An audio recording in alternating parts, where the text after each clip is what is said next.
అసలు తుఫాన్ ఎలా వస్తుందో తెలుసా?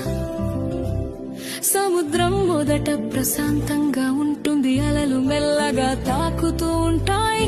కానీ సూర్యుడు బాగా వేడెక్కితే సముద్రపు నీరు కూడా వేడిగా మారుతుంది. ఆ వేడి నీటి మీద ఉన్న గాలి కూడా వేడి అవుతుంది, పైకి ఎగురుతుంది. గాలి పైకి ఎగినప్పుడు కింద ఖాళీ అవుతుంది.